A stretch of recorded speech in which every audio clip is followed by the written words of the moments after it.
Dave and Sonia Brown, a childless married couple, are sitting at the kitchen table. Dave has just gotten home from work. Sonia is an hour ahead of him and is dressed smartly. There is a suitcase by the front door. Now, Dave, the main thing I want you to finish this weekend is painting the nursery. The paint cans are right outside the door, and the guy at the store said you need at least 2 coats. Oh, before I forget, did you ask your parents if we could paint the spare room? I know they said to treat this house like our own, but it's still just common courtesy. Yeah, they're fine. Remind me again, Sonia, why do we need to paint the nursery now when you're not even pregnant? Sonia sighed at having to say all that again. She was very fond of Dave. He was a good provider and would make a great father when the time came. But he could be annoyingly absent-minded at times. Because, Dave, I'm off the pill now, so it's only a matter of months before I get pregnant and maybe another year before the nursery has little inhabitants. I told you I did a little research showing that even the safest paints give off toxic fumes within a year of application. The main reason I'm leaving with Bev this weekend is because I'm sensitive to the smell of paint. Otherwise, I would stay and we could do this together. Now here's what I propose. First thing tomorrow morning, you have to take my car to the service shop. They'll give you another one in exchange for the day. I've already booked it. You come back here and apply the first coat of paint. That should keep you busy until about lunchtime. Then, if the car service is done, take the car and go to your mom's. She'll feed you lunch. Usually mowing the lawn takes you most of the day. Dinner for tomorrow is in the freezer. Sunday morning, apply a second coat of paint and please keep the nursery door closed so the fumes don't soak the whole house. Bev had me tell you that Mick will pick you up around 1 o'clock for a round of golf. You can have dinner at the clubhouse and Bev will drop me off here around 8. How's that sound? Wow, I'm going to be a busy, organized bee this weekend, aren't I? At that moment, Sonia's phone rang, receiving an incoming text message. She looked at it. Bev is already coming out of the house to pick me up.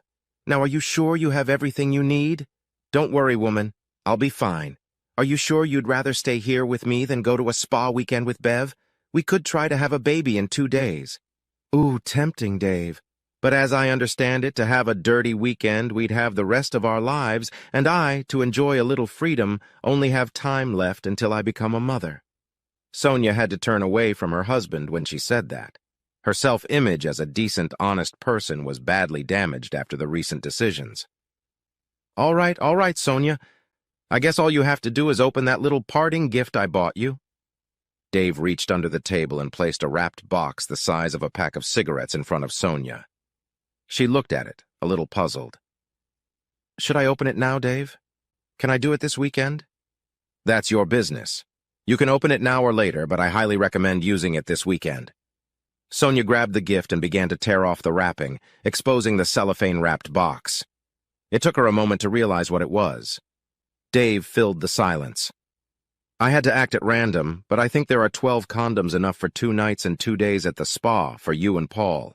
Sonia froze with shock, unable to take her eyes off the box of condoms in her hand. Dave, on the other hand, kept talking. Also, I suppose your huge list of tasks for me to do while you're away should keep me from thinking about questions like, why did Sonia dodge my question when I asked what spa you and Bev were going to? Or, why did she discourage me from calling her this weekend?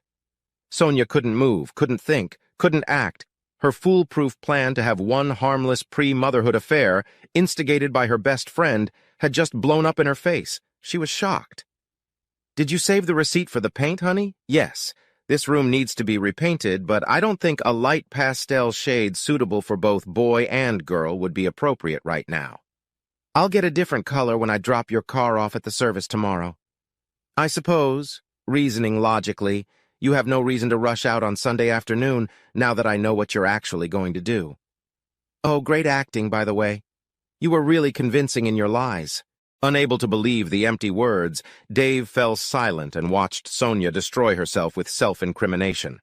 Leading up to this point, he had wondered if she had a plan ready if the real reason for her trip was ever revealed. Now, watching her book-like face, he realized there wasn't. Interestingly, she didn't deny what he had said. Maybe the fact that he not only knew what she was going to do this weekend, but with whom, convinced her that lying was useless. Maybe she finally remembered how fundamentally honest she was. He waited until she looked into his eyes to get an idea of what she was thinking. And he did. Finally. Do you suppose I'm still going away for the weekend? I can't leave now. I have to stay. Why, Sonia? Well, the thought of settling down and having a baby was scary, so... No, Sonia, why do you want to stay here this weekend? What's the point? What would you accomplish? If Sonia had looked stunned before, now she looked utterly confused. Achieve, Dave? So I can explain what, Dave? You can forgive me, can't you? After all, I haven't done anything yet. Yes, you were planning to, but not now, Dave, not ever. If Sonia had dared to look at Dave's face, she would have realized how dead the horse she was spurring was. She justified her actions in her own head before deciding to finally give in to Bev's whining and join her on one of her secret weekends away from her marriage. If she'd ever considered the consequences of being caught ex post facto, she'd bet her marriage was strong enough to survive it. Now, knowing that nothing had actually happened, forgiveness was already granted in her mind. All she has to do is weather the storm. Repent. That would bring back her plans for her life. When? In 6 months? In a year? That's what she thought, and that's why Dave's next words confused her. Just go, Sonia. Go to your lover. Go to your mother. Honestly, I don't care where. Just go. For the first time since Dave's revelation, Sonia dared to look into her husband's face. He was looking down, and his expression was unperturbed. The only noticeable hint of emotion was the moist glow in his eyes. Sonia thought it best to leave for a while. Right now, Dave was clearly angry, and she didn't want him to say anything that he wouldn't easily take back. She was already composing a story in her head for her mother. How long do I have to stay away, Dave? Dave looked at her and shook his head. Always, Sonia. Sonia's jaw dropped. Dave ignored her reaction. Yes, we had 5 good years, but it's over. There's nothing left to talk about. We don't have kids, and this house belongs to my parents. We both make about an equal amount of money, so there's no need to even try to talk about child support. I've spent the last 2 days hiding our money. I guess that's fair since I haven't spent a shit in all the time we've been together, and you've spent your share on clothes, that flashy car, and your weekend trips with Bev. I closed my accounts and credit cards just before coming home. I suppose you could go to a lawyer, but that would cost you more than what you could get back. If I were you, I'd take it as a learning experience for your next relationship. One last thing, Sonia. Dave paused spectacularly. Fuck you. Sonia was completely confused again. She did nothing to justify this reaction. Unless... Dave's mention of other trips implied that he thought as if she'd been on similar trips before. All the previous ones had either been genuine holiday weekends or her cover for Bev's shenanigans. That made her relieved. Oh my God, what, you think I cheated on you already? Well, I didn't. This was supposed to be the first time, the one time. Yeah, Bev spent ages talking me into joining her on one of our trips, but I never did. After all, she had seduced me and scheduled Paul, one of her lovers. It doesn't matter if it's the first time or not, Sonia. You've proven yourself such a consummate actress and liar in the last 2 days that one way or another I'll never believe you again. That's what happens when you get caught in a lie. You lose credibility. But it doesn't matter. You intended to make me a cuckold, you admit it, and that's the end of it. Now, for the sake of all the times we've spoken words of love to each other over the last 5 years, let's just break up, Sonia. If Dave was ranting and raving at this point, Sonia would feel better. She would have some hope that he was just spitting out his bile. The cold, impassive tone of his voice confused and frightened her. She looked into his face, into his eyes again, and regretted doing so. But Dave, you have to believe me. Kay, how can you be so nonchalant about this? You can't give up your love for me just like that. Still in a nonchalant voice, Dave replied, 2 days ago I would have been in complete agreement with you. I'm much wiser now.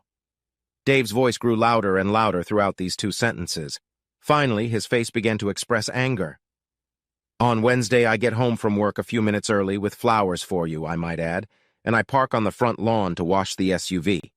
I walk in the back door intending to surprise you with flowers. And what? I hear you on the fucking phone with fucking Bev, that's what. And what do I hear? You're laughing, about to lie to me so you can sneak out this weekend and sleep with Paul. You're giggling, about to load me up so I don't have time to think about where you are and what you're up to. But Dave, You know I always giggle when I'm nervous. You, laughing, stabbed me in the back. It took all my love away almost instantly. Knowing that I would just kill you if I continued to the kitchen, I quietly walked away. It's all been a game on my part ever since. Dave fell silent, his chest heaving and his eyes glittering with hatred. He fought the urge to strangle the stranger who had tricked him into thinking she loved him, the actress who had wasted more than 5 years of his life. Sonia's mind whirled round and round in a round dance of thoughts. If she could make Dave believe she'd never done anything but plan. This really was the first time, and she was actually giggling with stress. She needed to convince him. It was time for her to have a baby.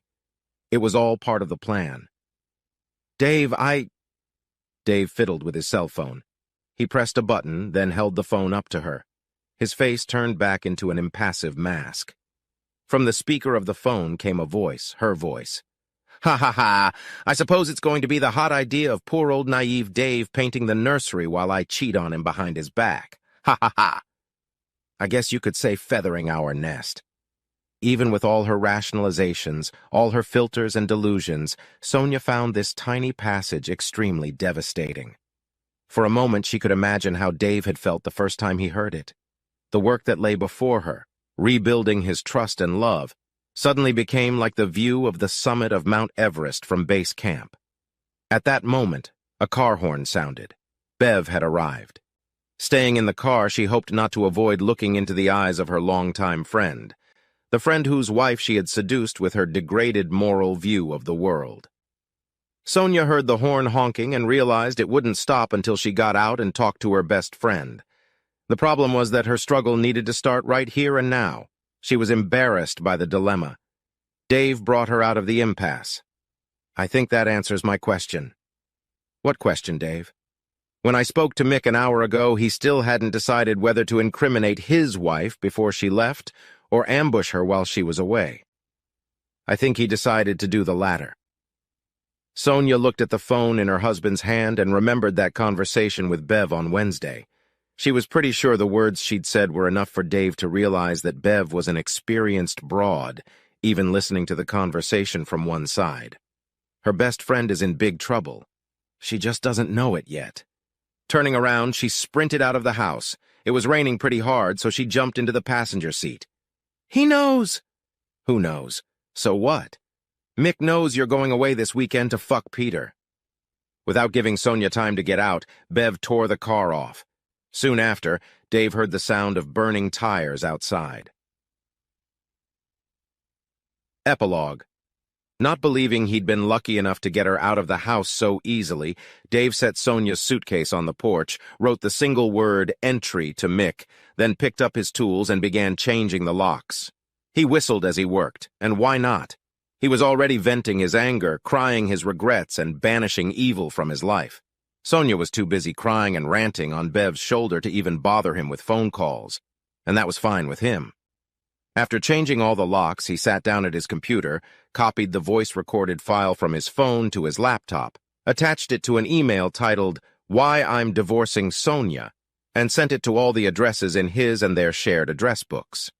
He felt justified in talking to mutual friends, her relatives and work colleagues first. She was very convincing when, looking him in the eye, she boldly lied to his face. People needed to be warned what an evil and conniving bitch she was. He called her mother and explained it verbally so that the email wouldn't come as a big shock. He thought he owed it to her. By the time Bev and the protesting kidnapped Sonia arrived at her house, Mick had already changed the locks. While his now estranged wife was banging and screaming, he was completing bank transfers on his computer. Every account Bev had access to now had a zero balance. Sure, she'd get her share eventually, but not until she found a source of funds to pay the lawyer. He changed the app, opened Bev's email address, and read the email he'd received yesterday. At first glance, it was from Sonia, and alluded to the fact that all their elaborate plans for a weekend away from their marriage had been successful, but if their husbands found out about it and objected ex post facto, then something would have to be done about them. The email was actually from Dave using Sonia's account, but the casual observer will never know that. If Bev didn't leave the house quietly, he could always threaten to turn the email into a weapon for the purposes of a restraining order. When it became obvious that pounding on Bev's old front door was accomplishing nothing but attracting the curiosity of the neighbors, she returned to her car and to Sonia, who was waiting for her. It only took 5 minutes for years of friendship to fall apart forever. Sonia accused Bev of talking her into a weekend adventure. Bev accused Sonia of not being careful enough by letting her husband overhear their conversation.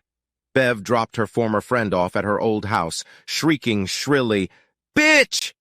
Sonia's calls to Dave's phone went unanswered, and she discovered that her keys no longer fit the locks when she tried them. Embarrassed, she went to her mother's house where she was met with a very cold welcome. Over the weekend, Dave refused to answer her calls, but the following Monday night he responded to a text message.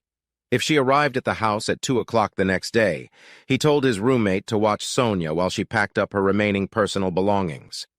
Meanwhile, Sonia reasoned that since Dave had been so nonchalant on Friday, he wasn't all that upset, and, with a proper spat, he might one day forgive her. She knew he was a very controllable man. So her plan was to sneak into the house on Tuesday, cook him an amazing meal, and then meet him at the door dressed for sex. On Tuesday, their neighbor let her into the house and said he would be back later to check on what she planned to pick up. Sonia wandered around the house, already feeling like a stranger. It smelled like paint, and the door to the children's room was closed. Curious, Sonia decided to see what color Dave ended up choosing. Opening the door, she stepped in, and the blood left her face. Sonia realized that she had mistaken Dave's visible emotions for what he was actually feeling. He'd used the paint she'd brought. Written in angry letters across the wall were the refrain, "Whore," "Stolen 5 years," "Bitch," and "Betrayal." Sonia leaned against the door jamb as it all hit her. She looked down in horror. The paint was still wet and left a wide streak on her arm. She bounced away from the door, shivering, feeling as if she'd been branded. Branded with horrible words screamed at her from the walls. For the first time, Sonia saw her actions for what they were. The damage and pain she had caused both her husband and herself. Screaming in sympathy for her husband and for her own loss, Sonia Travis, née Brown, packed her belongings, and with a sense of dread at the pain and humiliation, left her home for the last time.